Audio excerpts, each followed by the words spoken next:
want me? You want the big guy stand here? I'll chair. You guys can figure out where you want to sit. This is ready to go. So when people come, you just pull the chair. They're ready to go. We're going to join you. So gotta get it done. I try. I'm good, and you? All right, thank you, bud. Are you fine? Figure I'd give Commissioner chair. Okay, I believe that we are now streaming on YouTube. Those of you that are joining us virtually, can you hear from the hearing room?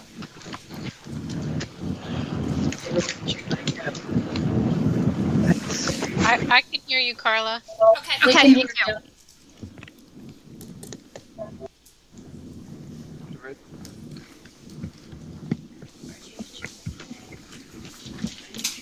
Yeah, Kim. Welcome. Kim is vacationing happily out in Colorado, so I'm trying to fill in. Can we have a roll call of our members here today? Albert Nickerson. Here. Bill Norris. Here. Bill Sutton. Okay. Brian Greenwood. Here. Buck Nickerson. Here. Chicky Sanjwani. Here. Cindy Genther. Cindy Genther. Jim Saunders. Here. Okay, I think that was here. Pat Langenfelder, Paul Ruge, Sam Shogay, Here. Tom Mason, and Tyler Brown. Here. Thank you all for coming. Can I have, hope you've all had a chance to review the minutes of the May 26th meeting. After the review, if there's any comments, questions, clarifications, errors, please comment. If not, I'll entertain a motion to approve. I make a motion to approve. And second. Jim Son is second. Thank you, Jim. If there's no discussion, all those in favor? Aye. Aye. Thank you. Aye. Any opposed? Okay, thank you. All right, tonight's agenda you have in front of you and for the public at home, and we'll start with the old business. Task force requests, number 4, mixed use zone and truck stops in industrial. Who's handling it?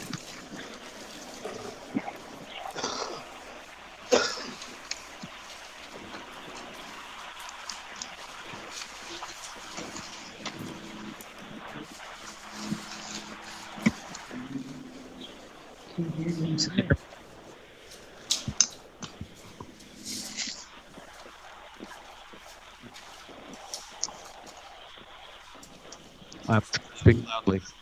Okay.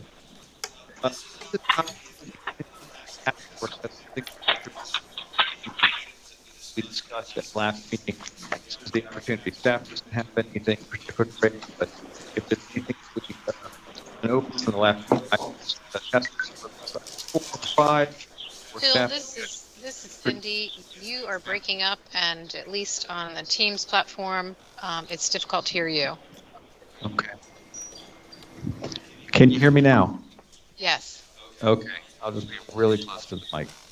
So this is an opportunity for task force members to raise issues about the things we discussed last week. If interested, part of our process when we established the format for business, the task force had asked that items from each meeting be repeated under old business so that if anyone had thoughts afterwards or things they wanted to share, they have an opportunity formally in the meeting to do so. So if anyone would like to discuss task force items number 4 and 5 or staff suggestion items number 3 and 7, this will be the time to raise any issues you might have. Thank you.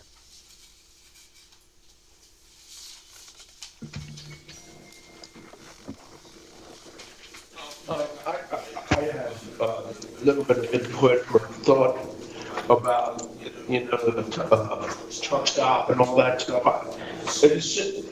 It would be, I would think that anybody you're doing a truck stop or any degree of development of that capacity, that you need to have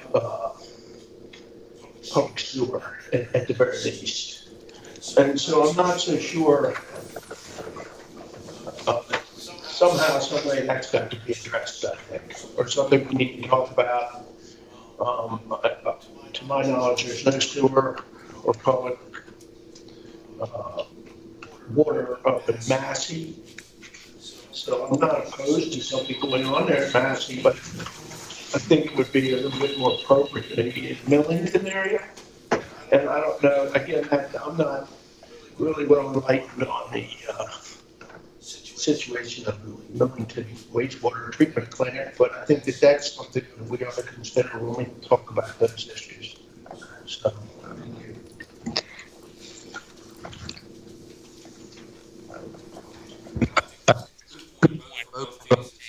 Millington, I think, is out of its capacity. Massive certainly is concerned. I don't think it'll work with sewer plant now. Also, a question I read in the minutes of the 26th, too. Can we get a clarification on where Millington is with the plan development? So, as I was reading, it said they're in favor, and I just wondered if we had got that from them. Mr. Hickman, Excuse me, I think, this is Cindy again. yeah. We're continuing to have a problem with the microphone. It goes in and out. So I'm not sure how that's coming across on the YouTube I channel. feel like my mouth on it, but I know. I see that. Wrong with that mic. Let's trade that out. I had that mic at a different meeting and had the same problem. okay. The question was on where Millington stands with the proposed development at the Millington corridor, where the town of Millington stands, and as Bill mentioned, particularly with water and sewer questions. So what I can report is that I met with the town manager, reviewed our staff proposal and response to the request for a specific specific change submitted by a member of the public, and the town manager confirmed that they had worked with that group and in developing the proposed legislation, and that they were supportive of the staff's position about some of the limitations that were being proposed. Okay, thank you. Thank you. Yeah, this is Kyle Kirby. Can you make that public record, please?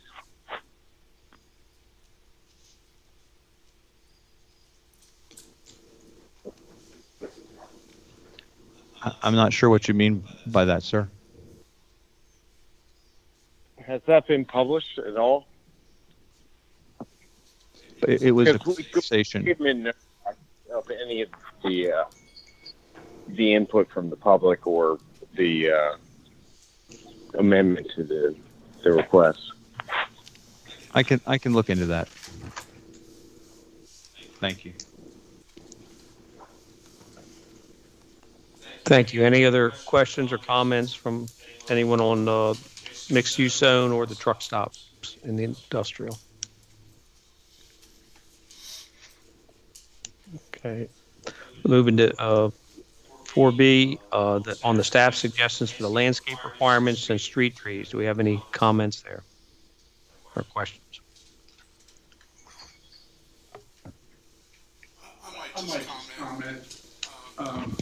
I saw a prime example of why we need to do something on hedgerows along our roads. The hedgerow completely covered the stop sign, or not the stop sign, but a sign that said, the stop sign ahead. I mean, it was gone. And I think maybe we're heading, I don't know what would happen, say there was an accident or something, you get the wrong person, they would say, well, hey, why was this allowed, or why wasn't this taken care of? But here again, should the taxpayer be responsible for trimming that all back? I mean, it could have easily been solved by just moving the hedgerow back a little bit.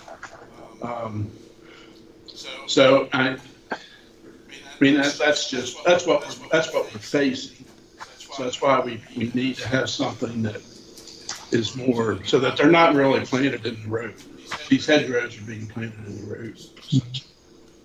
I understand, and my point last meeting was what the remedy is to control permitting to tell people where to plant, which would involve some enforcement, or maybe the commissioners can say, the county roads, you get a letter, you don't mow it, you're going to get charged to mow it if they do it. That's all. I mean, Well, it's a different remedy, but I don't. but that's what we're trying to do here is the remedy so that it wouldn't be planted on the road.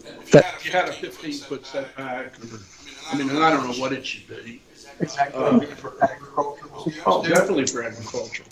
That's where some of your major problems are. So you're saying that all the fields now have Well, 15 feet? well, I use that as an example. I don't know what it should be, but now we've allowed them to be planted pretty near the ditch. And I understand why, because we want to till as much ground as we can, but that's not fair to everybody else. My concern was just that if you're enforce it, you have to have a site plan. That's what I'm concerned with. But you can't just say it. You have to enforce it, and that involves a site plan. Well, then if that's what we need to do, before someone plants a hedgerow, they'd have to come in and get a site plan for it. I don't know. If you're, Then we're going back to Kent County. well, no. We're not going back to Kent County. We're going back to. I guess I don't understand. Well, I do understand it, but because they're trying to save the land to farm. But Would this be in residential? Would this be in like well, it should be in residential also. like if you have a 2-acre lot or if you're in a village, is that for them? Well, and I'm not saying how far it should be. But I think we need to have some kind of regulation so it doesn't interfere with an adjoining property owner or presents a dangerous situation to someone else. And we have dangerous situations. I don't know what you do about the ones that are still there. You can't do any, the ones that are already there, they're there. But in the future, I would, I think there should be some type of, and I don't know what it should be. That's what we would need to decide.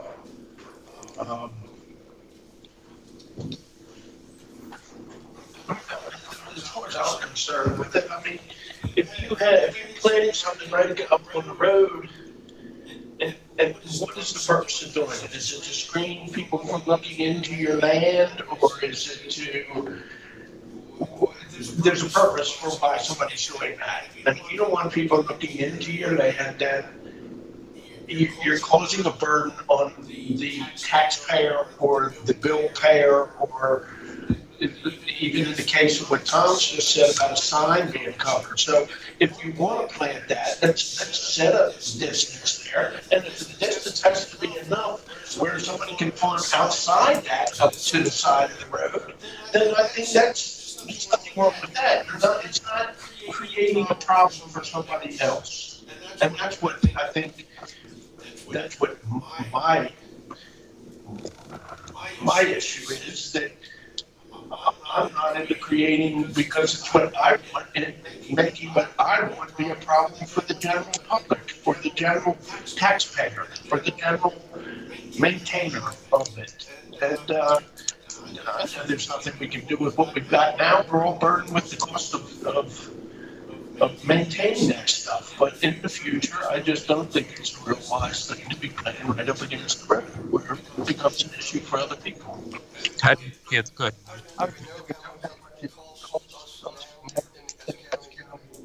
Taxpayers. But the other thing that you could do, if you want to plant out next to the road and the county has to come back and trim the trees, then you need to agree that the county bills you. That's what I'm saying. You're talking about site plan now, because if you want to enforce it, you have to have site plan. To me, the remedies are regulatory. If your stuff is in the county right away or road, they get on the county public works, sends them a letter, we're going to mow it, and here's the bill, or you mow it yourself. And that's handles, then everyone in the world doesn't have to come in for a site plan, because you can't say 25 feet without, we got to enforce Marlon out there measuring, set hedgerows that were planted 25 feet, now we're going in 15. It's a nightmare of enforcement. It's nice to say, oh, I see it when I believe it, but it's enforcement that comes in. We don't have enough people now to run the planning office as it is. But it seems a regulatory request, that's a commissioner's thing to me, to say we're going to charge you when you interfere with our right of way. Make you pay for maintenance. Well, and that can be a nightmare. I don't know, it costs money. That's if it alleviates the money issue question. Well, I think there's a money issue, but it's also a safety issue.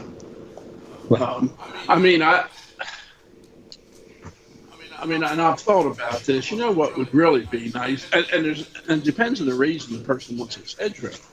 But why wouldn't you plant a hedgerow? And I saw this somewhere. I think 30 feet, 40 feet into your field, plant your hedgerow. If you're planting it, well, that would shield your farm. Plus, if you're planting it for honey, that would allow. But then you would farm the ground from that hedgerow out to the road. And make it wide enough to where equipment could work, and that would really be attractive. Could be, but I don't want it. I think property rights are important too. Definitely, but so are the property rights of that person driving on the road. So why doesn't the county? And that neighbor that then has to contend with. But there's a remedy through regulatory for you guys as commissioners to say we're not paying for that. We're going to charge for that, and you cut it yourself. And that alleviates that question. Well, there's also the regulatory. I mean, either one of them are regulatory. Yeah, but it doesn't cost the county anything except a letter. As far as that doesn't get it done. Send the letter. So you send somebody out. Yeah, I just think it's an easy thing to do, and I think most people would agree with it. We have setbacks now on your house can only be so many feet and this and that. Your hedgerow can only be X number of feet. That involves a site plan. That's my question. Then we'll have to have a site plan if you want to plant a hedgerow. That to me would be simpler than trying to regulatory it by sending somebody out and then sending somebody back out again to see if it was done, and it hadn't been done. And the landowner says, well, I'm not going to do it. So then you end up in court. That's just do it from the beginning. All right. I'm not in favor. I'm the only one that's not in favor of site plans on farms for hedgerows and trees. We have site plans for buildings. Right. So what's the difference? Enforcement. So this is Sam. If I may, I would like to add a comment in reference to what Commissioner Mason is saying. I'm inclined to agree with, especially from a traffic and a safety perspective, when you're approaching stop signs or intersections in our county, there are several intersections where, unless you know the stop sign is there, you come up on it very quickly. And in fact, this morning I was out on Haggie Road, right off of Swan Creek Road, and this is the intersection at Swan Creek and Tolchester Road. Granted, I've been out there, so I knew to expect a stop sign, but as I'm coming around that corner on Swan Creek, you're driving 40, 50 miles an hour, and then bam, right there is a stop sign, and there's busy Tolchester Road right in front of you. So I can't imagine how many near misses have occurred at that intersection and others. So I wonder if there's a way to potentially split the difference between some of the comments that are being shared by Commissioner Mason and Mr. Hickman, in terms of, I understand it can be a regulatory nightmare requiring it for every property, but perhaps there's a way that we can prioritize intersections just to make those safer, so that if you are on an intersection, your plantings do have to have some type of setback requirement, so that stop signs and street signs can become more visible. Because right now there are several intersections where they are not very visible, and I would like to err on the side of caution and do everything that we can to make those safety signs as visible as possible. And if it requires having some type of planting setback, then I'm in favor of that. So perhaps that could be a compromise. We start with our intersections, with some type of setback requirement in order to ensure safety. That's my comment. Thank you. Thank you, Sam, and for all the comments. Anyone I'd else? like to, Oh, go ahead. I'd like to jump in, Mr. Hickman, if I can, just to comment, to say that this could very well be an issue for the Kent County Roads Division and the county commissioners to tackle. It may be better to address it from that perspective with, I don't know if there's an existing tree policy, but it may be better addressed through the Kent County Code by commission, an ordinance introduced by the commissioners and put under the purview of the Kent County Roads Division, rather than putting it in the land use ordinance and then getting into issues of whether or not there would be a site plan review or not. So that could be something that I could look into if you'd like. I agree, Cindy. Yeah, there's nothing wrong with looking into that. But I still don't know where it all, somewhere it needs to be corrected, whether it's by an ordinance or by.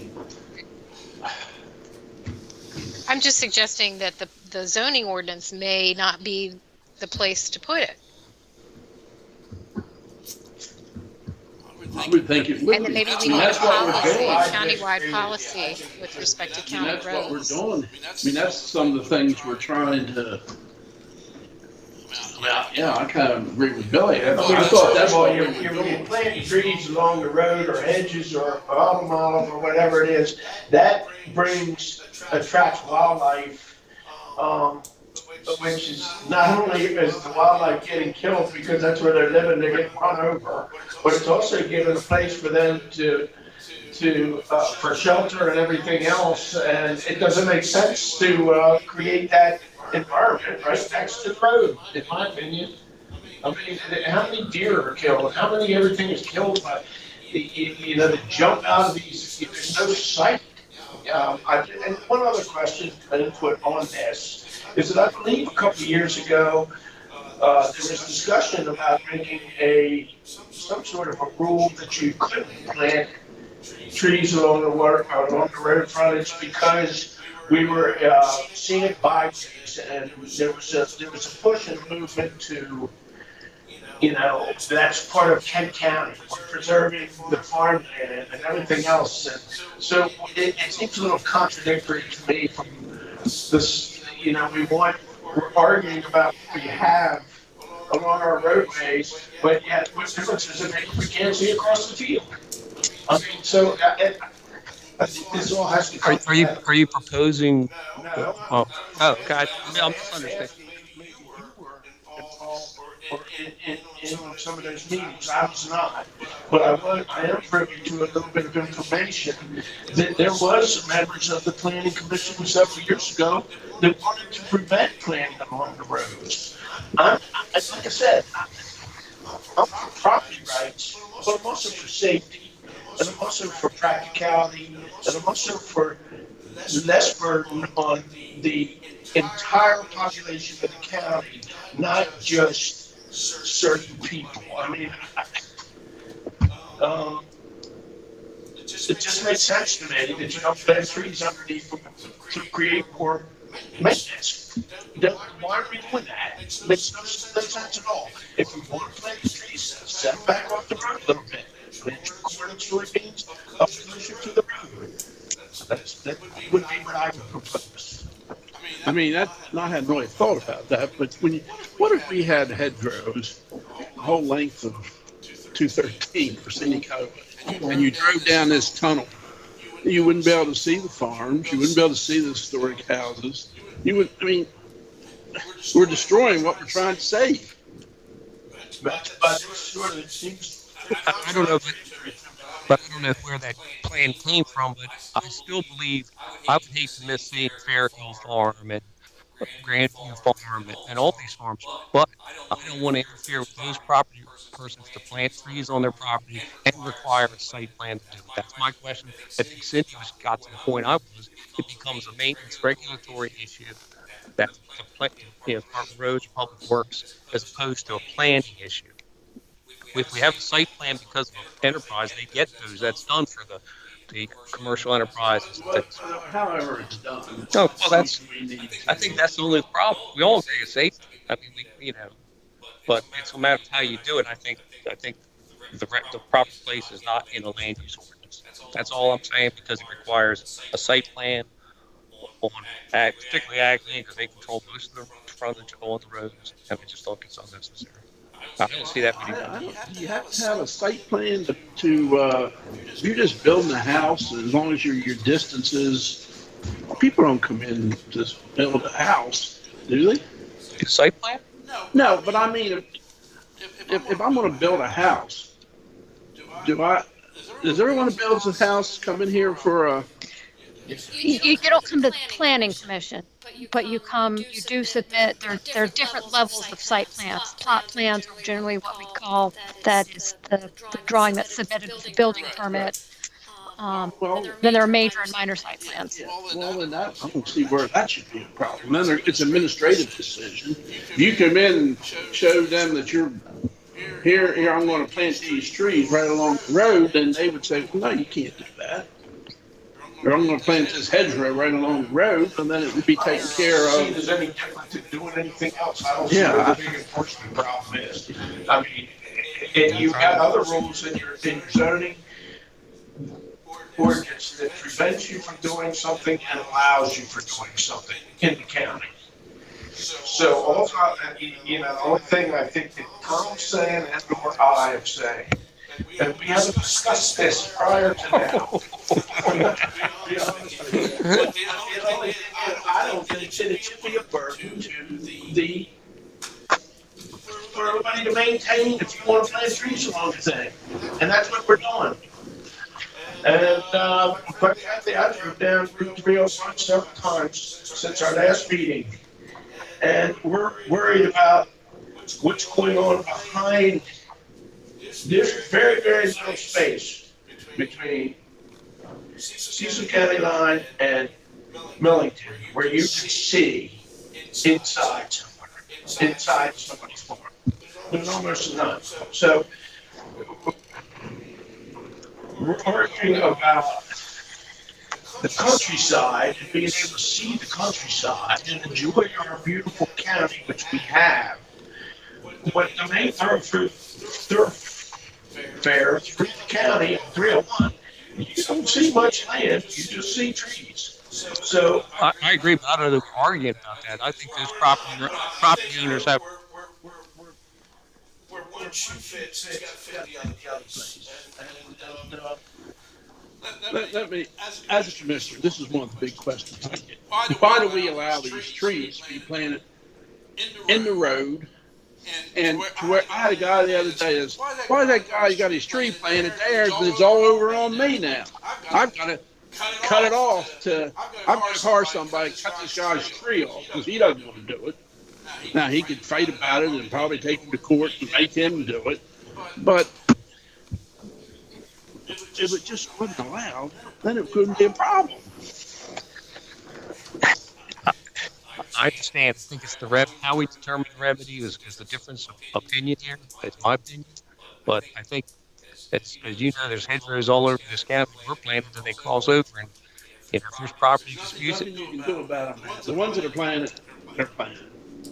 And we're going to have to keep on mowing them. Most of the property owners don't mow them.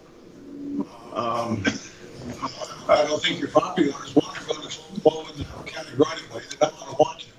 Two, for the county, it's probably going to stay because somebody got hurt right away. Three, what do you do about the birds that drop the seeds in the trees? Mr. Ruge, make sure you're talking into the microphone. There we go. Much better. I forgot what I said, but at the same time, if somebody is purposely planting in the right of way, I'm not so sure. I mean, you're talking about the farmers, they're going to plow up all the field they want. So where are the trees growing? They're growing out in the right of way. Who planted them out in the right of way? You're not taking a full grown tree. A lot of those trees, brush, hedgerows are all grown from seeds dropped by Mother Nature. I don't care which way you go. Somebody's got to maintain it. It's unsafe, I think, for landowners to maintain it. Yes, if it's a new property, you can control that with site plan to a certain extent, but that means we've all got to understand how big the tree's going to grow and how big the leaves, how much it's going to spread. And that's all going to be written in the law. And I'm not so sure a zoning law is meant to do that. As far as, Zoning law isn't meant to do it, then what is? well, no, I think you misunderstand. Yes, you need to take care of you need to designate where the plantings can happen, but that's where you have to understand how big they're going to be. And that has to be, either the staff or somebody's going to have to give us some kind of arbor specialist report, something like that. How big is this tree going to be? But how do you? Well, that is true. I don't. You look up the sky, and there's your power line. If you can figure out that tree's going to grow up and hit that power line. But that would be part of site plan review, so that would go back. Let's go back to the planning. Part of it's common sense. Sure, I don't disagree. But the county can take care of those. But the county, but a lot of it naturally grows. Why are we saying, flipping this off on that's the power company? It's like I think Tom says, it's a common sense thing. And somebody has to, I feel very strongly that somebody has to put the foot down and say, stop doing this thing that is wasteful spending and not necessary. We already have to do it with what we have now. We don't have to do it with the future if we just simply make come to some sort of an agreement of some sort of setback for it. It's pretty simple. I mean, we're making this is turning into an argument. It doesn't need to be an argument. It's very simple. I mean, I'll let it go. I said you had a good limit, and I agree with that. I don't know what Cindy really means by an ordinance. Maybe clarify that. The common law allows an abutting property owner to remove trees that are encroaching on, the adjacent property owner's land. So the county can notify a property owner if there's a hazardous condition and say, you got this condition and you need to rectify it. But ultimately, the county, if it needs to, can cut the tree down.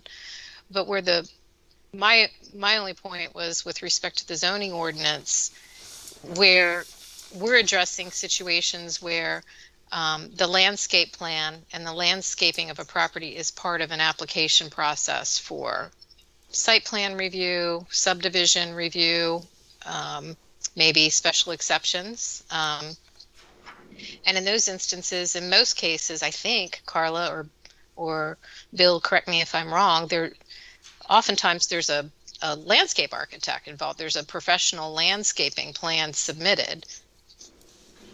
So there's an idea already of what's going to be planted, how big it's going to get, and I don't think most people are interested in sticking trees right on the property line. So the problem is, down the road, 30 years down the road, when you've got what are those conifers? The Leland cypress that are towering and encroaching. That's where the common law comes in, and perhaps the county could have a policy under the roads division, or an ordinance addressing street trees. And then we've got the distinction between county roads versus Maryland roads, and Maryland has its own street law program through DNR, where you have to have a permit to take a tree down or to plant one, I believe. So there's different overlaps. Are we talking a state road? Are we talking a county road? So you're saying the state highway, before a person can plant a hedgerow, they have to get approval from the state? It's the Maryland Roadside Tree Program through DNR. You have to get I can look into more details, but there are permits required to remove a tree or to plant a tree as well. The interest is in preserving roadside trees. If you're who enforces that? the state, State highway? DNR. DNR. DNR. I've never seen them. And most counties have sort of a blanket permit from DNR that allows them to maintain right-of-ways. But yes, there are laws that limit the removal of trees along the roadsides. So even if it's not planted in the road, but it starts to encroach on the road or overhangs on the road, there are requirements for how much you can remove, when you can remove, and county roads deals with that. Okay. That's fine. I mean, Yeah. it should be something. So, anyway. I don't know if that gives you all which way you go with it, but it is an issue in this county. I disagree with that. It's how you remedy it. It's how you remedy it. I think we're trying to make it more difficult than it needs to be. Well, I think a site plan, that's my opinion. A site plan is the most difficult remedy, in my opinion, because of the public having to apply and it costs money and time. That's all. That was my concern. We hope everyone's got common sense, but you can't legislate that.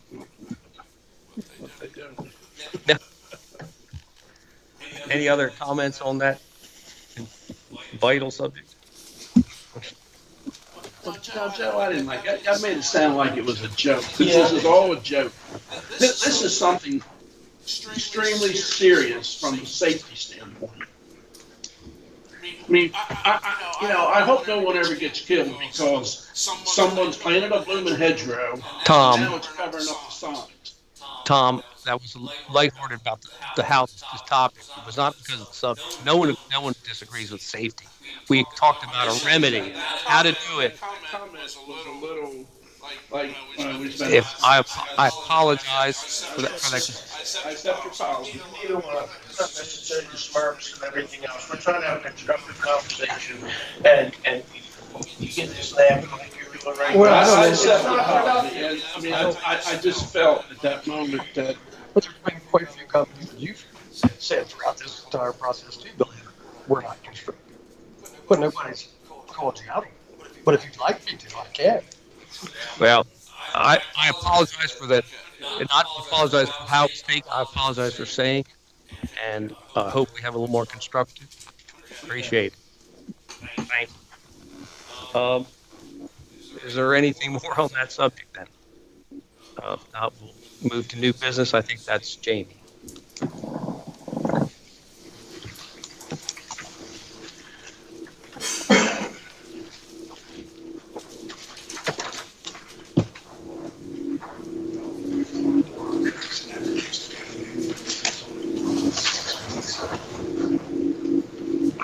Keep myself on track here.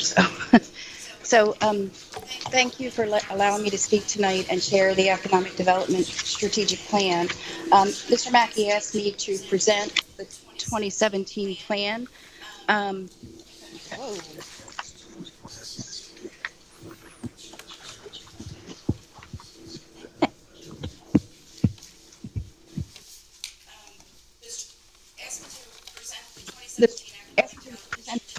Economic Development Strategic Plan as a comprehensive plan. Ms. Williams, I'm sorry to interrupt you, but yeah, that microphone is not getting everything, it's not allowing everything to come through.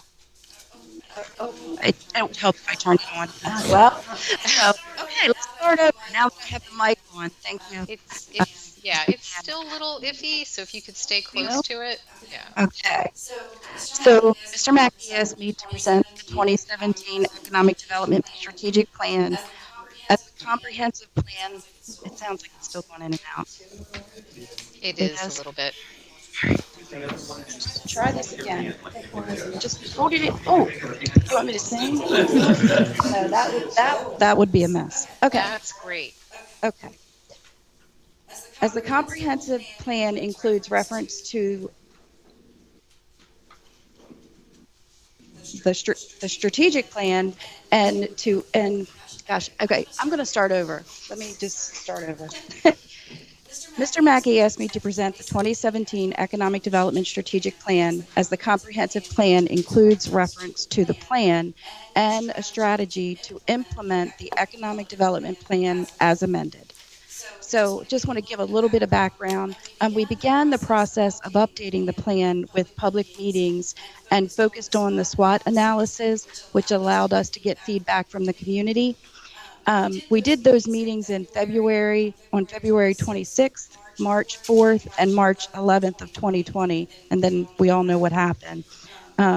With COVID and a series of other events, the update to the plan was put on hold. But at the June Economic and Tourism Development Commission meeting, we did discuss moving forward with the update because there are some things we definitely can improve upon. It was recommended we have at least one more additional public meeting so that we can get input based on the lessons learned from the pandemic. So I want to talk about the plan a little bit. So we analyzed data in 2017 for that plan. Now we have data from the 2019 county business patterns, which is census data. And then we also have MZ, which is an economic modeling software program that we use. And we look at the number of jobs, we look at the number of establishments, we look at the wages, we look at gross regional product and other data to kind of data points to see what drives the economy in Kent County. So the data demonstrates that Kent County's economy is very diverse. So we have a score of 92.1%. So we're ranked 248 out of 3,142 counties in the United States. So this means that employment is evenly distributed between those 12 industry sectors. And this can signal economic stability and more easily withstand economic pressures such as the pandemic we just went through. This is very good for Kent County, and this is something that we should be touting more, the diversity within our economic climate. So the comp plan's vision and purpose states that we must seek innovative ways to continue economic diversification. And the economy chapter states that the county will seek a more diversified economy that will provide economic stability, better paying jobs, and a balanced tax base sufficient to support improved public services and facilities. You know, the county has delayed and postponed many capital projects that would improve public services and facilities due to limited revenue streams. So that's why the economic development plan is so important. So I just want to go through the plan itself a little bit. We'll start on page 3. I'm not going to go through every section, but I do want to mention the mission statement that Kent County Economic Development promotes activities that seek to enhance the business community, the services, and income opportunities available to residents, as well as the social well-being and quality of life for all members of the county. And then we do have a vision there as well about leveraging the digital infrastructure that the county invested in. So that's important as well as advocating for upgrading infrastructure and developing a workforce. So I'm going to skip to page 9 and talk about some of the critical sector analysis that we looked at there. And you know, this was a good exercise for me because I thought, you know, hey, we really haven't made much progress on this plan. And when I went through the plan, I realized that the county has really made a lot of progress. So marketing that increases external and internal awareness of the successes. So that's important. And it's also important to market to make Kent County known in other regions because we have to grow our population. Do we want to grow in an unsustainable or accelerated manner? No, but we do need to grow. And our population has been unfortunately declining at a very slow rate, but declining nonetheless. So we want to talk the digital infrastructure, and we have been promoting the fiber build out and the ability to work from home, telecommute, and all of those things within the county. Educational excellence. One of the things listed in there was to conduct internal and external marketing to build awareness. And since then, we did work with the school system to highlight like all the good things that are happening in our school system, because so often we hear, we hear the negative, but we don't hear the positive, like a lot of the programs that the school system has available. So we handed these out to our major employers for new recruits for employees. And then we also handed them out to real estate agents that could have them available when they have a new prospect for Kent County. So we made some headway there. And then this one goes with educational excellence as well as workforce development. And this is a recent happening. We now have, through a partnership with the Upper Shore Regional Council, we have a career technology education liaison. This is someone that will work with the students at the high school in Kent and Queen Anne's County. So it is a shared position, and the businesses to kind of make those connections and let students know what is actually available right here in Kent County. So working on workforce development. High quality healthcare services. Just want to say that the rural hospital designation, that is a big win for Kent County, as well as they want it to be a center for aging excellence.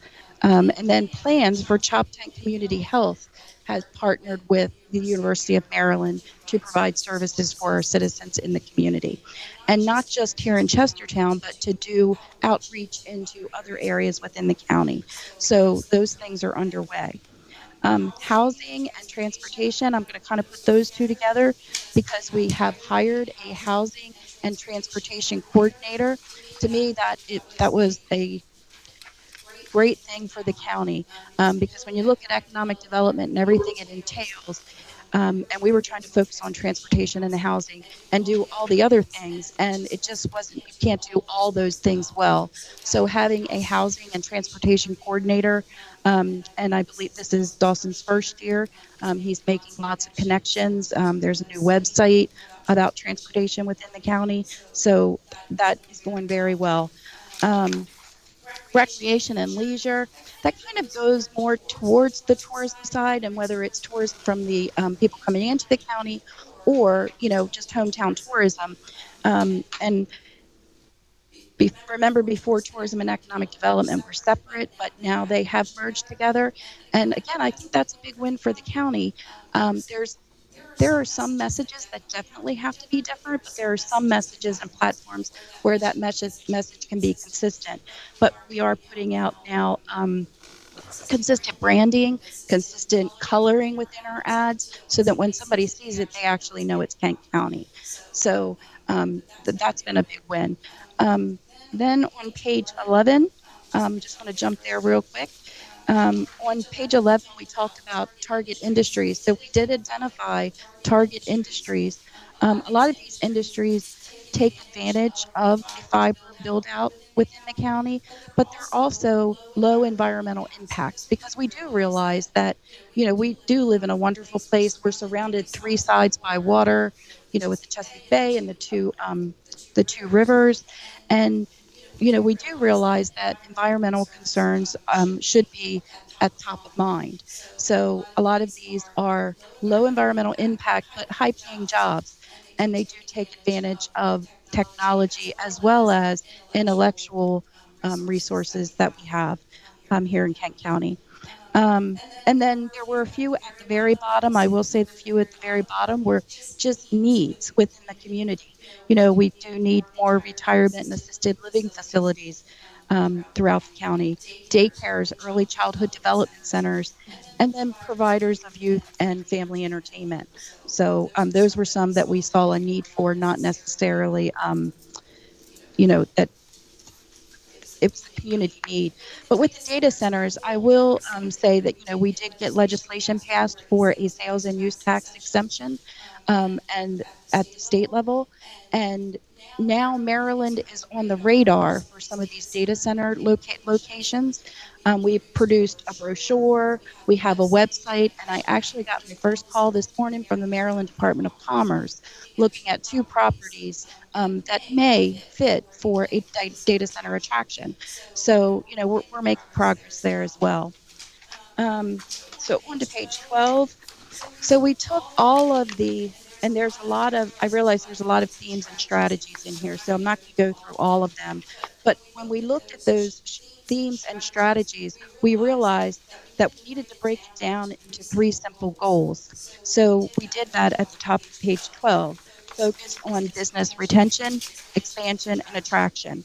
Um, we did provide a rack card for all the town offices as well as here in the county office that lists the services from economic development. So those are available. We produced PDF brochures that can be downloaded off of the website for each town so that if a developer wants to come into Kent County, they know what tax credits, programs, grants, loans are available within that town. So, talking about creating a welcoming entrepreneurial environment, I just want to talk about that a little bit. That's the business climate, and unfortunately, sometimes we get, accused of not being business friendly, but is it, and details matter, because sometimes you'll get that statement and it was within one of the municipalities. So, but to the average person that's trying to develop in Kent County, they don't care whether you work for the town, you work for the county, or you work for the post office. It's all the same to them. So just, creating that business climate that is welcoming to entrepreneurs or developers and just trying to help them work through the process. So that's something we definitely still need to continue to work on. I think we've made a lot of progress. We had on there market and support business incubators, and hopefully all of you know that we do have a hot desk here in Chestertown, which is a co-working space, and we do have offices there for business incubator for businesses. And I kind of went through, and I'm not going to take up too much time, but I kind of went through, and at least on every section, we've done at least half of the things are on here. So we're making progress. But I'm just going to go through and read the themes. So I already read the first one. The next one was promote business expansion. Retention and expansion, because we all know that's more important than attraction. And then attract businesses in the targeted industries. Develop a marketing and communication plan. Ensure adequate staffing and funding for economic development. And I see that one of the measurements was in there, add an economic development support staff member. And actually, we did that. When Emily McCoy joined us, and now Emily is gone, but now we have merged the departments and we're back up to full staffing. So now we can get a lot more done. And actively seek grants. I do want to talk about that as well, because we have been successful in getting grant money for the Chestertown Business Campus, as well as USDA money for fiber splicing training for some of our residents. So we continue to look for ways to leverage grants through either the federal government or the state. Develop an educated workforce with the skills and training required to meet the needs of current future employers. And future employers, I just want to stop there for a second, because we don't even know what type of jobs are going to be here 10 years from now. So it's really important that we don't box ourselves in, because we don't know what the future will hold. And then support Kent Forward's initiatives to make the school system one of the top 5 in the state. So I think that I'm not going to read the long-term ones, even though we really have done some of them, but I will just draw your attention to page 16 on number 5, where it says support the planned development on Maryland Route 291.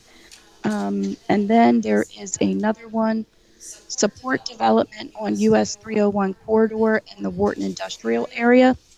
So I just want to mention those.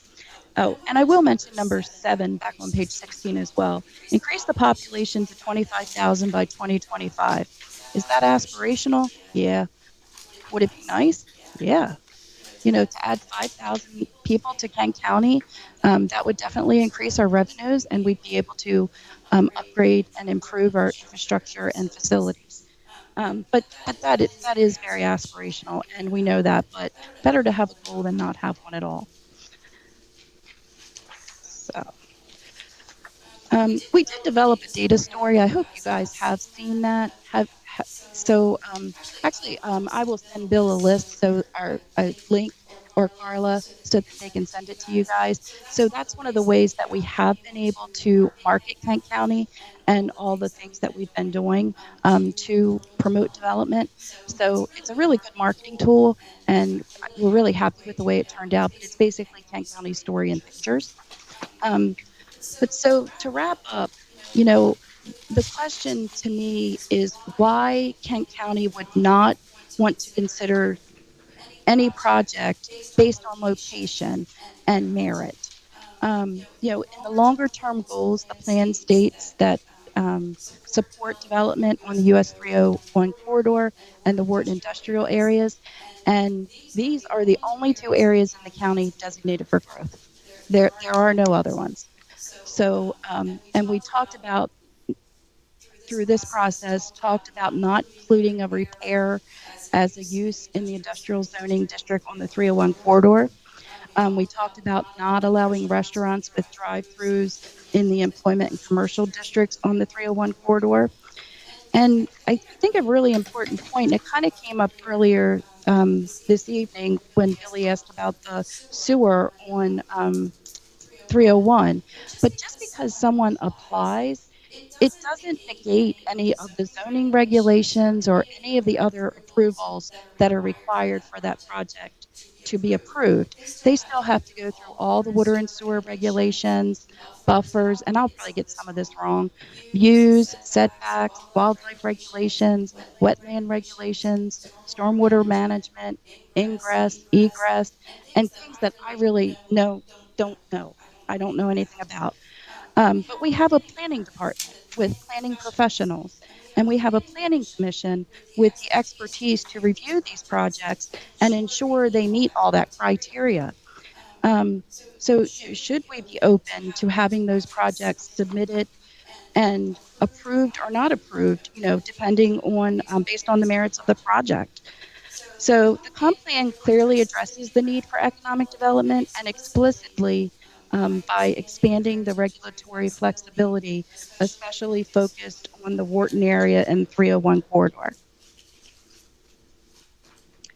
That's all I have. Thank you very much, Jamie. Are there any questions or comments from the committee?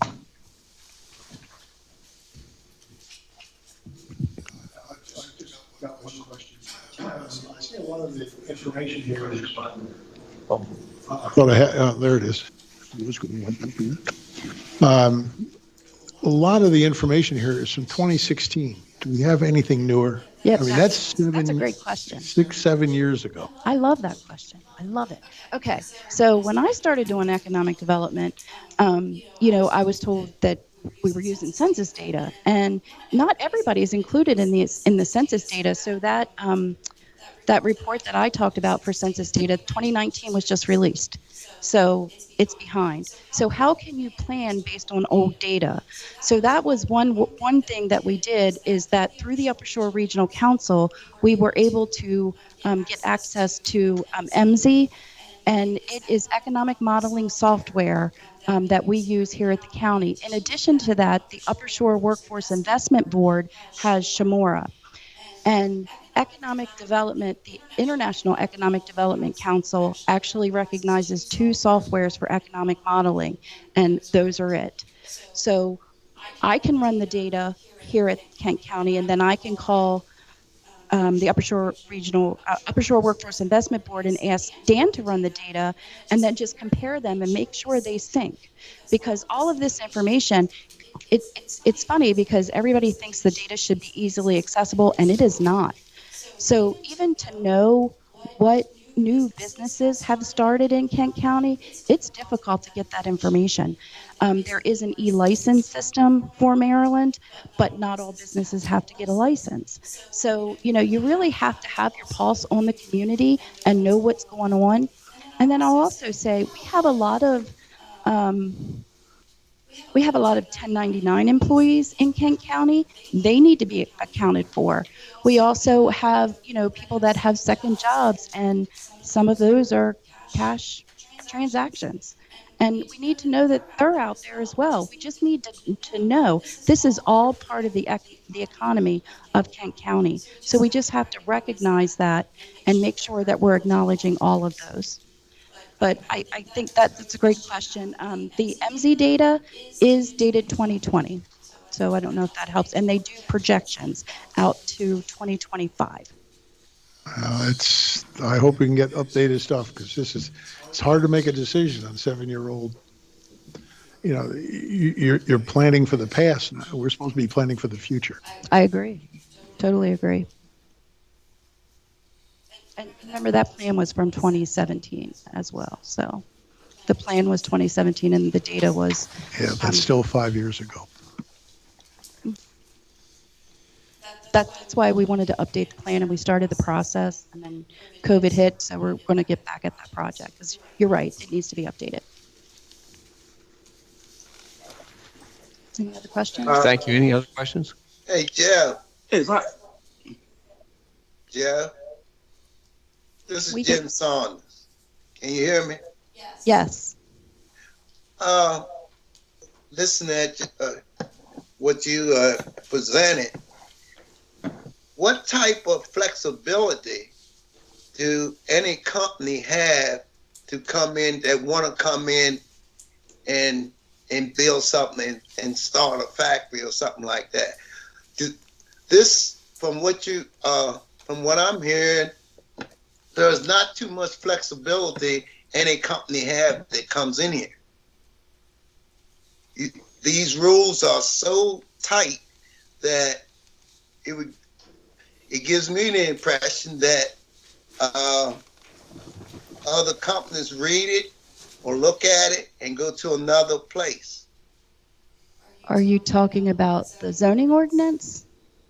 I'm talking about if you want to bring a company in that want to establish something and hire people, it's telling me that if I was an owner of a company and I come to Kent County, when I read all the stipulations that was required for me to start up a company in here, then I probably would go to another place. So this is why our economic development is not here. This is why we are declining in our county. Jim, Well, I believe that's part of the goal with the update of the comprehensive of the zoning, is to make it easier for businesses to understand and navigate.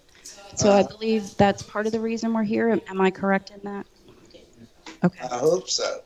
Yes, Jamie, you are correct, and Jim, you bring up good points, but ultimately that is, or at least that's why I'm here. I would like to be an advocate for change that will help enable the county to attract and retain new businesses. But we have the delicate act of balancing that out with also maintaining some of the things that we value the most in Kent County, and that's our lands. That's and the beautiful landscape that we have. So yeah, I mean, Jim, to your point, that's why we're here, I would say, and it's important that we all kind of keep economic development in the back of our minds, because Jamie's right. Our population has been declining. Now, granted, COVID-19 has brought a lot of new residents to Kent County, so I'm going to be really interested to see what the next census data looks like. But again, it's going to take us a while to really get a good assessment of what the actual true impact is on our population. But I just want to thank Jamie for kind of just providing that update on economic development, but also kind of reinforcing one of the reasons why we're here, and that is to go over our ordinance and ensure that we're doing what we can to help support and attract new businesses. I just had a quick question as well. Go ahead, Terry. It's Tyler Brown. I just was wondering, is there any data? And I know this was 2017. Any data, say for instance, with some of the businesses that are closing up? I'm thinking about up to the shopping center. Like where you have like Olympia who went out. I know some of this could have been COVID related. Smoke, rattle, and roll. It's kind of like a ghost town up to the up to the plaza. And I was just wondering, is there anything being done to look at what's going on with them closing up and maybe how to get some new businesses in to kind of help a little bit? Yeah, that's just what my question was. Yeah, great question. So I could speak specifically to the 2 shopping centers that we have and the vacancies we have there. Sometimes it comes down to the property owner and the property managers and what deals they're willing to make with the tenants. Okay. We've heard that some of them may be a little difficult to work with, but I have started working with Megan Eflin with the town of Chestertown because that's her district, to try to get an audience with the plaza owners so that we can actually talk about what can the county do to help them fill those spaces. So those are great questions, but there's lots of different reasons that businesses go out of business. It's not always that they weren't doing well. Sometimes, the owner is tired and ready to retire and they don't have someone that wants to take over. So there's many different reasons. So we'd have to look at each situation and evaluate it from there. And we definitely do try to do that when we find out that a business is closing. I will say about the data, and I just didn't want to mix too much in tonight, but I can definitely run the most recent MZ report and share that with Carla and Mr. Mackey so that he can push that out to the task force, and then you guys would have updated data. I just didn't want to bring too much this evening and confuse the 17 plan with current data and all of that. So I can definitely do that. All right. Thank you.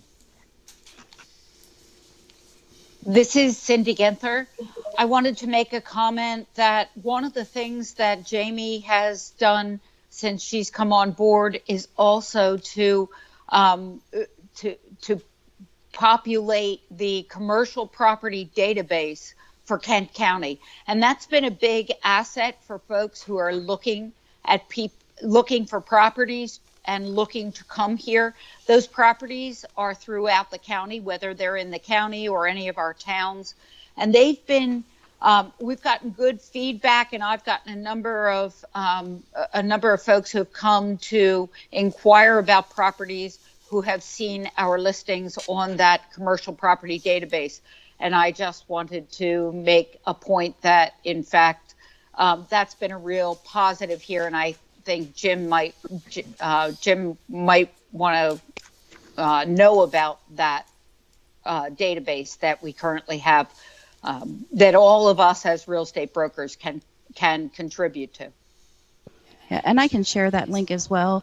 And Cindy, I appreciate you mentioning that because I actually had it in my notes and I skipped that part. But not only does it put it on the county website, it also shows up on the state Maryland Department of Commerce's website. And they actually have a business attraction team. So let's say they get someone that comes to them and we produce widgets and we're looking for 10 acres where that we could do this, then our properties that are listed will show up there. And in addition to that, that's where site selectors look when they're trying to find a suitable property. So just wanted to mention that I think that has been a big help. And recently, with the staffing changes and the restructuring, because honestly, we had it available, but we were doing a horrible job of getting stuff listed. There just wasn't enough time. But now with the restructuring and restaffing on the third floor with economic development and tourism, we're getting it done. So making progress. Hey, Jamie, I have a quick question. What, in terms of feedback from the businesses that you and your staff are working with in the county, what are some of their biggest barriers or roadblocks that they have kind of brought to your attention? Are you finding any type of general consensus among, that feedback? Are there any common denominators that, as a task force, we can kind of keep in mind and potentially address and tackle in this update? Yeah, I think, and this isn't necessarily a county issue or a specific town issue, but I think sometimes like somebody comes to build something, it might be the first time they ever do that. And just understanding the process can be very challenging. So, but like if somebody comes to me about a tax credit and I'm just blah blah blah blah blah blah blah, well, I understand it because I've been doing it now for 7 years. I need to slow down and say, okay, now this person's never heard of a tax credit on improved assessed values, and kind of like break it down for them. And I think we need to do that more on every other level as well. I'm not saying that we're not, but sometimes we think we're being friendly, and the property owner or the developer may not see it that way. So sometimes I think rather than, somebody says, can I build a box here? And our answer is no. Well, rather than just saying no, we might say no, but you can build a circle over here if you move it 5 feet. I'm just making up something. But tell somebody how they can accomplish something, not so much as just no, you can't do exactly what I asked.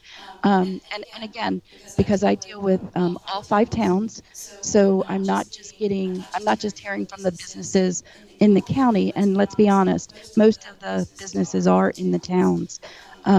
We do hear about signage, and how difficult it is to get a sign. And again, you've got town, you've got county, and you've got state roads. So those are very complicated issues.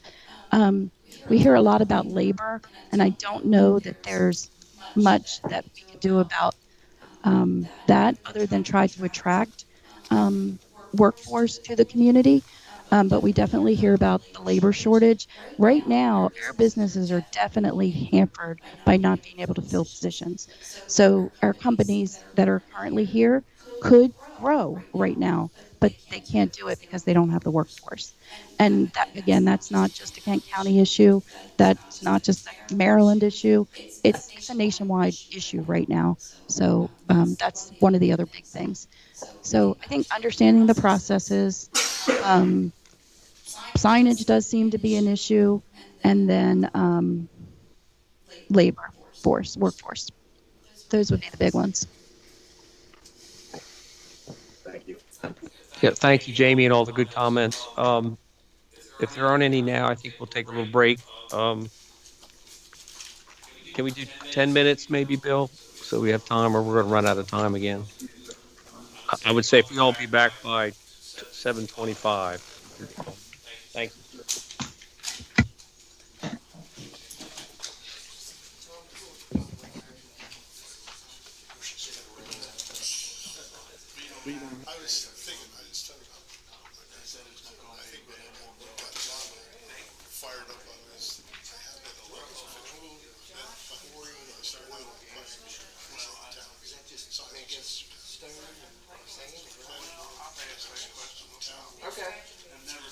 Okay, good. Well, good. Also, the town supervisor was where essentially. Then I got to thinking, I wonder if anybody's going to. And then I came to the county, working the county legislature. To a serious degree. And then I ran the budget committee for the county. And I don't know if that's for 3 years. Yeah. So I got a little back, plus, like I said, running my own business.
On that, I'm just not aware of. I mean, unless you had like a house issue, if it's defined to his interpretation. I don't know. Or if you had it's the people that maintain that area, because where to a large degree, I mean, it's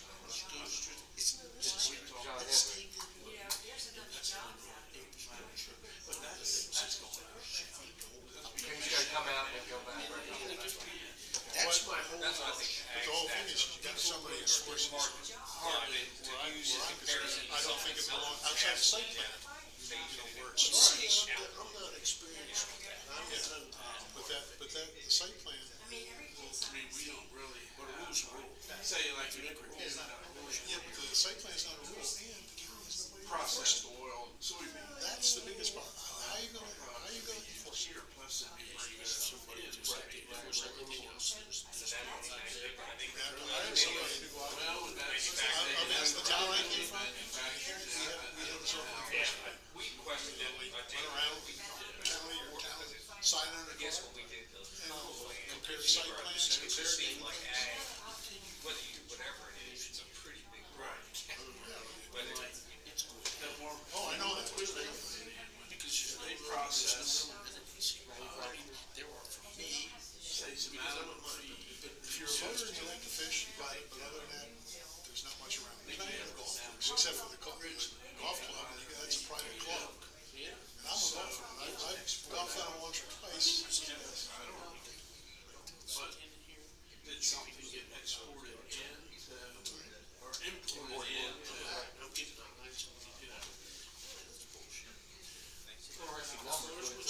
to decipher. well, it's, yeah, how to Navigate. really. Navigate. Well, the other part for us, we're still live. We're live. So, everybody can hear what you're saying. No, thank goodness, yeah. So, yeah. Traffic comes across that road. What you're saying. Would it be great if it lived here, but why would you move from Kingstown to here? Now, if you were in Denton, I would do your baby attention off there and move, but, so it's kind of hard that we have more manufacturing, we need to. It's not, I just think. Well, this is not dissimilar, like I said, from where I came from.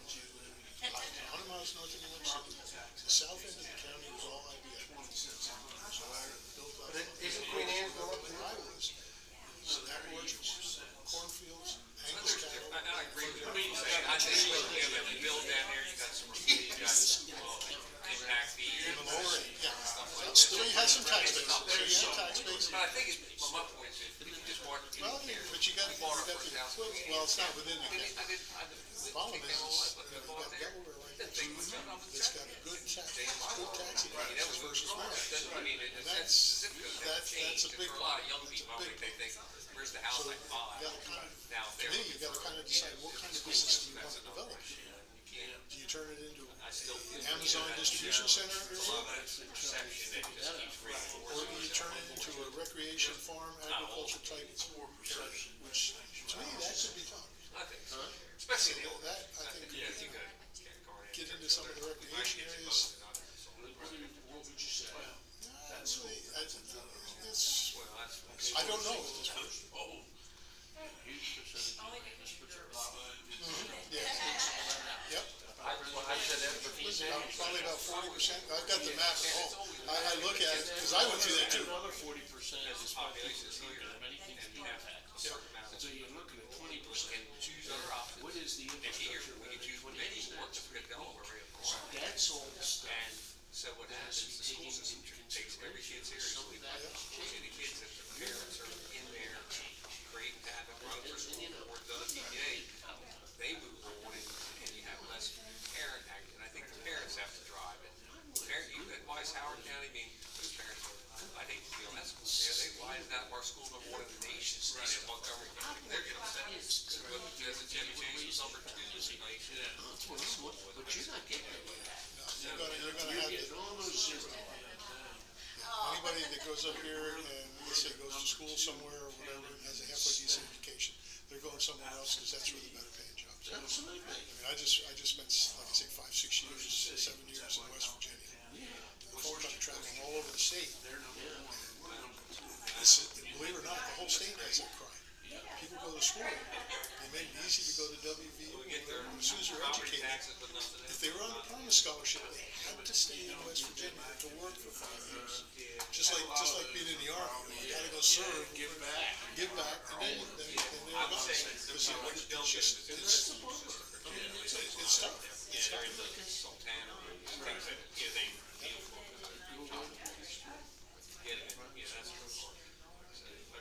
But that property tax is what most of you don't get to use. Which that's okay. And they don't know, but do you make sense to somebody about it? But that's the trouble is now, don't even ever retire, they don't want to retire, even if they have a home here. I don't blame, I'm not right. I would do, like a true opinion, I don't blame my point, they're going to Florida or South Carolina, Texas, and that's just the nature of it. People that have the state issues and don't have to look out. We're not ready to national calls and we can't.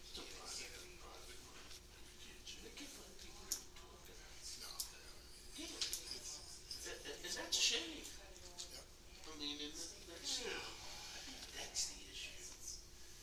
Where do you start with all this? Well, that's a good thing. I mean, I'm just thinking about that statistics. I mean, that's a good thing we never do that. That's great. I mean, no, I know you're not. I'm just trying to analyze that. Okay.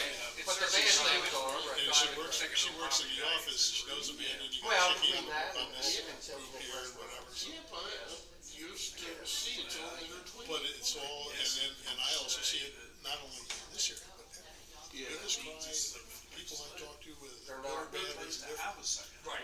But at the same time, They can't get people to show up for 2 days. And then the others, these people don't have employees anymore. I mean, that's a They're all different reason. 1099 Yeah. employees.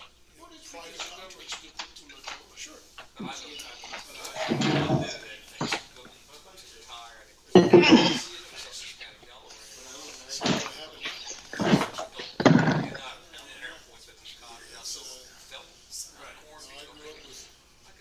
say in the family business, I started out as a second employee in my family automobile dealership. They wanted to buy it. Property tax are lower, there's no state tax, they all think that's. If you came in there and talked to my uncles, they started business, and they wanted to buy an automobile, they said, well, the showroom's there, it's right over there. Take a look. What you want. Sit down and order. I started out selling cars, ordering. You'd sit down and decide what accessories you wanted. 5 or 6 weeks later, they came in off the truck. Now it's just that you got to, and you have to, the business changed when I was in it. And the reason being is it's instant gratification. Computer, believe it or not, command may know the price. California, so you wound up swapping cars, you wound up with other dealers, instant. And you don't want to lose a customer, so you got to have them drive out the car and go to that. The whole business changed. And that's what started with. So we'll get other shoes and check these. Wow.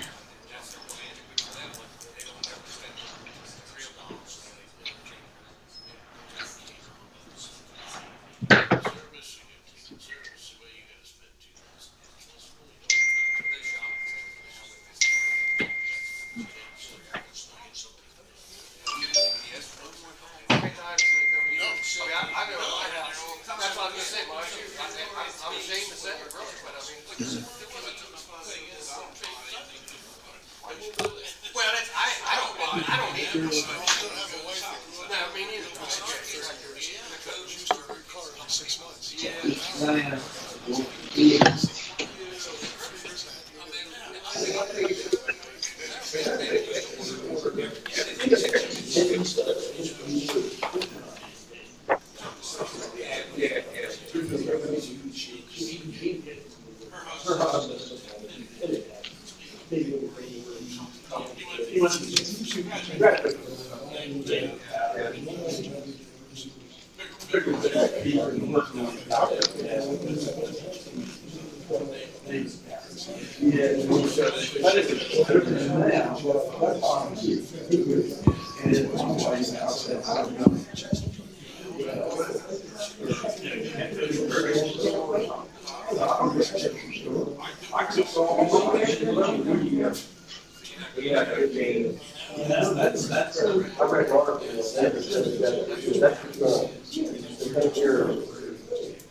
Yes, you're right.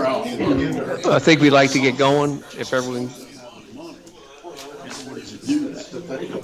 Yeah. That's got to come with. Okay, we'd like to get started again. Bill, you have a gavel or something?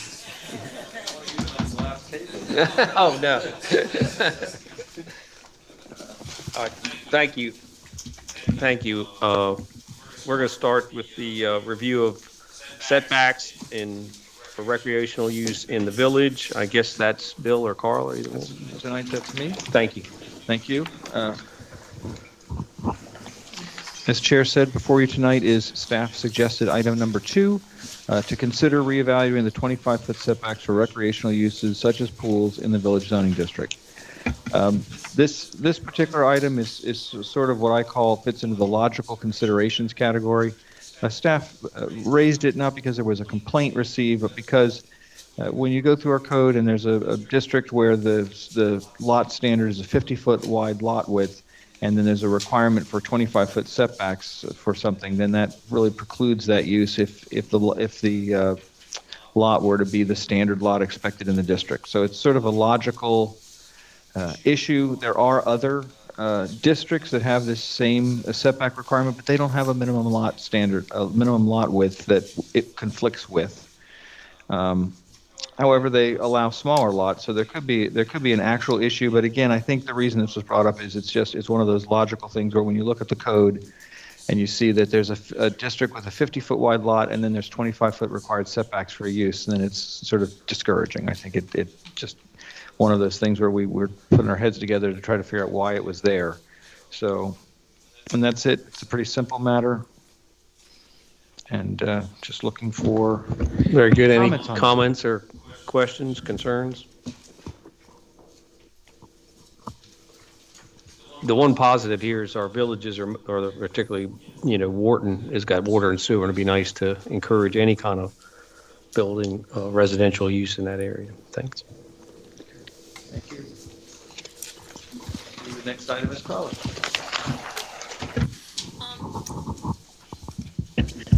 The next item involves another staff request to consider clarifying if accessory structures may be located in the front yards of non-waterfront properties.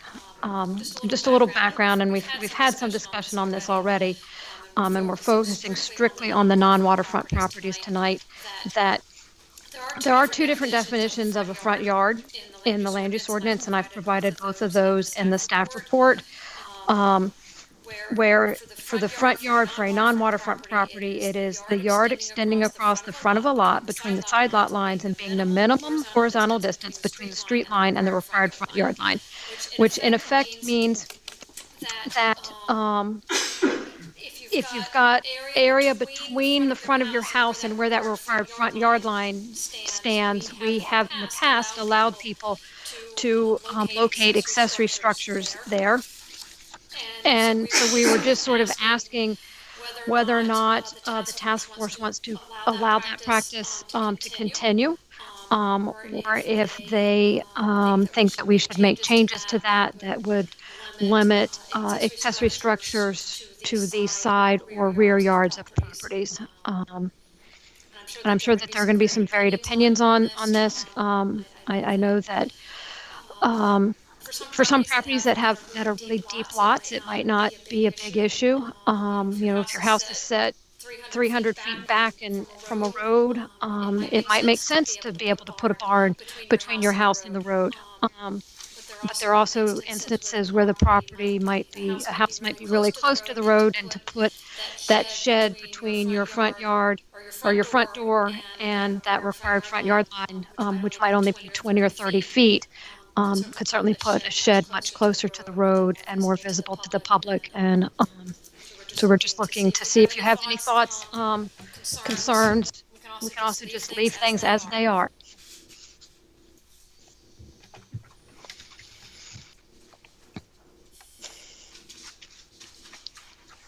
Carla, this is Buck Nickerson. I read your. But you're very, very quiet. Does this help any? No. Let me see here. Turn my volume up. I don't have a volume. Turn up there. I'll just talk louder, I guess. I kind of, as far as accessory structures go, in this case, I kind of like the way it is. I mean, you have a property where, you know, I just happen to fall into this category where my house is 300 feet off the road. The backyard is taken up by the septic reserve area, and the only place we have to put in accessory structures in the front yard. So I like the idea that the setbacks are minimized for accessory structures, but for side and rear, but the accessory structure still has to meet the front yard setback.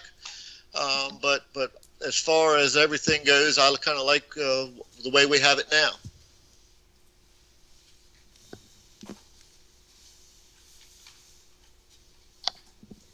Thanks, Buck. Anyone else have any comments? Carla, on this, the concern I have is on accessory in the front yard is building size, because we've talked about that in the land use ordinance, the size of accessory structures. And that would be a concern to me, is if accessory structures which are allowed on the property would be of such a size, to impact if someone puts a big, building in the front yard. Right, that could certainly be a concern. That right now, we do limit the size of accessory structure to 1,200 square feet for properties that are less than 5 acres. I'm sorry, Carla, we are missing half of what you're saying. Very close. I was just saying that it could be a concern on the size of an accessory structure that is located in that buildable area in front of the house. Because we do allow buildings up to 1,200 square feet. Of course, it takes a special exception to get a building over 1,200 square feet on properties less than 5 acres in most zoning districts. So maybe the special exception is the way to address large structures in that front buildable area, as we already have it. Right. So. Good. Because we could certainly require additional screening, additional kind of building details to make it better match what the house is, so that it maybe is not as disruptive to the aesthetic view of the neighborhood. This is Buck again. I hope you can hear me. Carla, I could only hear parts of what you said, and I'm sorry if I repeat something that you say, but also something to keep in mind is the ordinance says that you can't have an accessory structure that's bigger than your house. So if you have an 1,800 square foot house, you're limited to an 18-foot accessory structure, actually a 1,799 square foot structure, I guess. So that's something else to consider on lots smaller than 5 acres. Correct me if I'm wrong, Carla. That is essentially true, but the spirit and intent of that accessory structure being subordinate is something that we've also put on the list for discussion. As to whether or not it is necessary for accessory structures to be smaller than the primary structure. There are certainly instances where an accessory structure could be larger, but due to its location or its sort of design, it can be clearly subordinate even if it's not smaller.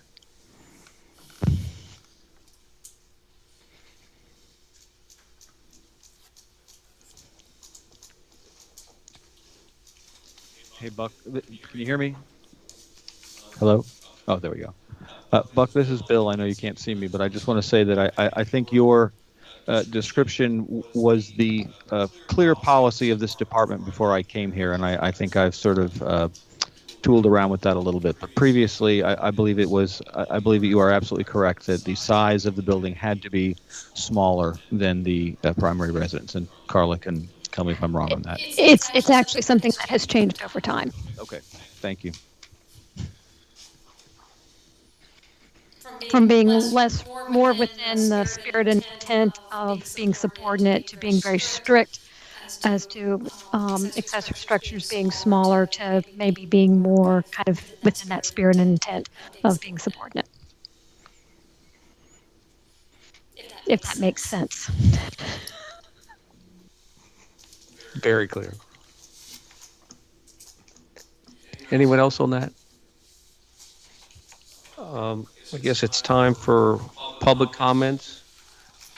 Do we have anyone on the phone, video, live stream that would like to make comments?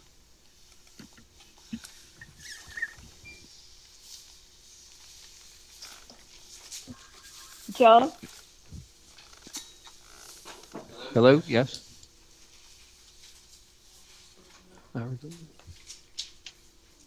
Well, Joe? please go ahead. Hi, this is Judy Ford. I just have a couple comments. Go ahead, ma'am. Thank you. Thanks. Regarding the hedgerow issue, I've just been curious, what does the county spend on this trimming? Is it a huge problem, a small problem? I think if we had some analysis, we could have a better understanding of the magnitude of the problem.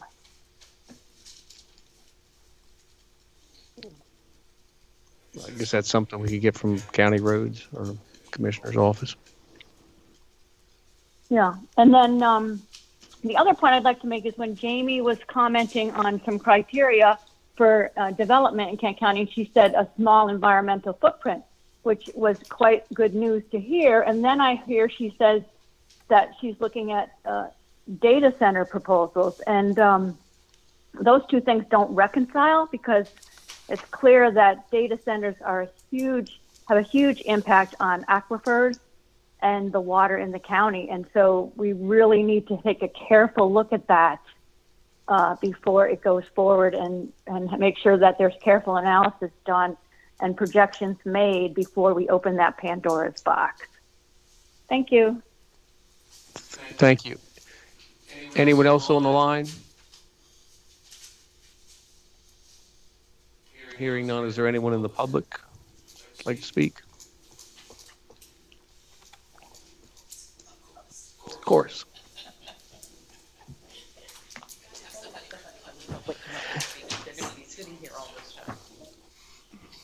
Is this turned on? Can you hear me? I can hear you, but I'm Well, of course you can. I through the mic. Through the mic. I can hear you. Am I close enough now? Yes, you're fine. Thank you. But we can't see you. Well, oh, no, that's okay. They don't have to see me. Oh, there I am. Is that better? Just a couple of the investigation into the hedgerow issue needs to continue. And I, too, would like to know, obviously, since people are running into stop signs and they're not open, obviously, County Roads isn't doing a very good job of keeping these trimmed back. So, and I think the regulatory pathway, it is true, the hedgerows shouldn't be out on the road, but if somebody does plant a tree, if somebody put a tree on my property line, and it was infringing on me, I would cut it down, and I would have the right to do that. And the county as well would have the right to do that. And they could notify the homeowner that that's exactly what was going to happen. And you can't set a property line issue with trees, because if I put up a hedgerow of European hornbeams, they're never going to exceed 4 feet out from the center. If I put up a hedgerow of Leland cypress, they can extend out 10, 20 feet. I mean, those things get gigantic. So depending on what it is that somebody plants, their landscaping plan, the setback from the road could be entirely different. And third, I don't know what farmer would plant a hedgerow in the middle of his field or back into his field so that he would then have to pick up all his equipment and go around and plow the in front. I mean, for some strip of land next to the road, that's not very efficient for a farmer to do. So I think when you kind of look at all of those things, people should have common sense. They should also know that if they don't have common sense, there's going to be consequences, and that would eliminate the need for site plans for somebody who wanted to put in a hedgerow. I just had that to say. And then for Kent County economic development, I just want to say that overall, they have looked at the county and they have targeted certain industries that they want to look at to bring into the county for diversification. I understand the need for diversification, but I also think that Kent County economic development has grossly underestimated the need to be supportive of industries for farming. Farming is doing okay in Kent County and will continue to do okay, but it doesn't mean that it doesn't need attention and doesn't need plans from economic development to be a targeted industry. And when I say that, I'm not talking about necessarily the need to bring in more people to buy farmland, to farm in the county, but value added. For instance, a flour mill, a more seed production. There's nothing in this. For instance, one of the things that we've talked about is having some diversification in farming. There's nothing is targeted here for instance, wineries. If you look at this list, so I just would encourage economic development to not think that farming is okay. It still needs support, and it needs support from economic development. It needs the economic development targeting of these industries mostly goes to magazines that are not related to agriculture, and I think that's a large mistake that needs to be corrected. It is true also that both the 301 corridor and the 213 corridor are places that we can see industry come, but we have to do it again. It has to be done in a sustainable and thoughtful manner. There's a saying with planners who are interested in making sure that you hold on to the character of a community, is that a developer will always come in with plan A, and you probably should make sure that you don't decide on anything until he's brought you plan D, because that's probably the plan that is going to be most compatible with your surroundings and what you want to see. And if somebody has come in and has decided that you're the place where they want to put their whatever, they're going to eventually, if you work with them in a comprehensive way, they're going to come back with plans that are much more compatible with what you're doing, and rather than being so desperate that you just go, "Oh, we're so glad to have you here. You can do anything you want." So that's all I have to say. Thank you. Thank you. Anyone else? Anyone else on the phone that may have missed us? Okay, hearing none, do any of the members of the task force have any comments for staff or the rest of the committee?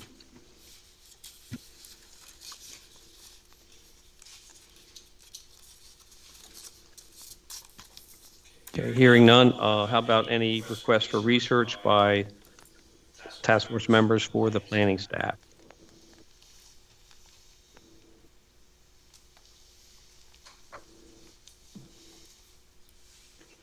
Okay, hearing none. Oh, sorry. I have a question regarding the questionnaire that was sent out. Have you compiled any answers for that?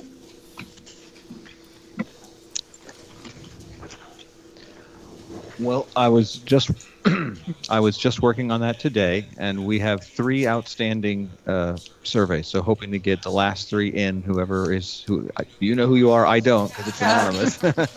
So if I can get the last 3 in, then we'll have some tally totals. Yeah, absolutely. Thank you. No, and that was the thing I wanted to talk about, was just encouraging that. So thank you.